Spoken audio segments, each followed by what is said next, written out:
בעקבות התקלה החמורה בסלקום מצטרף אלינו מנכ"ל החברה עמוס שפירא. שלום עמוס.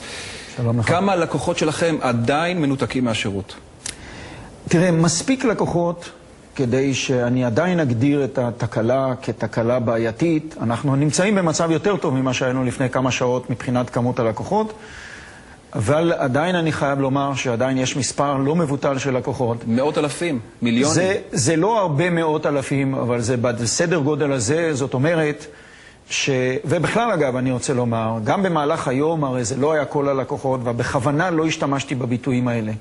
כי לגבי כל לקוח שלא יכול לעשות שיחה, בין אם זה אמא שרוצה לדבר עם הילד שלה, או חייל שרוצה לדבר עם הבית, שהוא לא יכול לעשות את זה כמו שהוא היה רגיל תמיד לעשות את זה ברשת של סלקום, זה לקוח אחד יותר מדי ממה שהיה. אתה יודע לומר מתי תפתרו את התקלה הזאת סופית? גם פה אני מבין את הצורך לקבל תשובות ברורות. לא, אני לא יודע עדיין לבוא ולומר, אני מקווה שזה עניין של שעות. אני לא רוצה להשלות ולראות, רגע, אוטוטו זה נגמר, ואחרי יש עוד שעה לעוד שעה.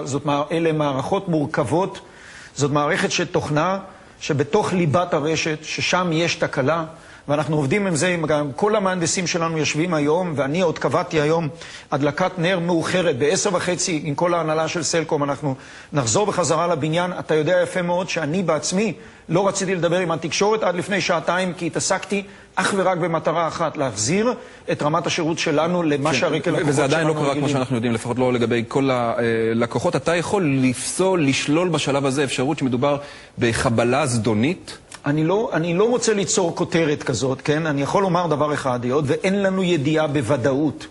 בוודאות, אני אומר. אנחנו מתקדמים בכיוון, כן? לגבי גורם התקלה, אני בשעה הזאת לא יכול לפסול אף אפשרות.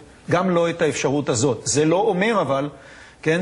תראה, היה לי נוח לבוא אולי להגיד, לזרוק את הכדור לאיזה כיוון של חבלה. אבל יש סימנים שמצביעים גם על אפשרות כזאת? אני לא יכול לבוא ולומר, נכון לרגע זה, אנחנו עדיין לא יודעים בוודאות מה גורם התקלה. כשנדע את גורם התקלה, כן, בוודאות, אז נדע בוודאות גם מי היה כנראה גם גורם, מי שהביא לתקלה. דבר אחד צריך להיות בטוח.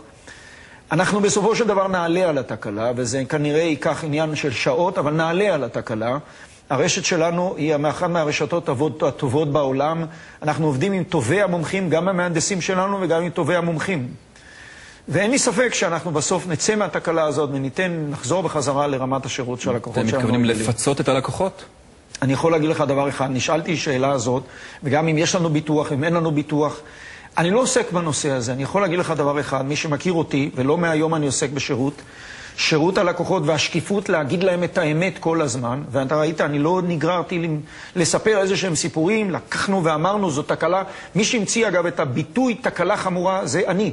אני באתי ואמרתי, זו תקלה חמורה, לא ניסיתי לתייך את זה, לא לחלק כן ולחלק לא. אנחנו נעסוק גם בסוגיה הזאת, כן? כשנתפנה, עכשיו המטרה הראשונה במעלה היא לאפשר ללקוחות שלנו בחזרה לדבר. עמוס שפירא, מנכ"ל סלקום, לא אשאל אותך באיזה טלפון של איזו חברה אתה משתמש ביום עמוס שכזה מבחינתך. תודה רבה לך. תודה רבה על ההזדמנות שנתת לי.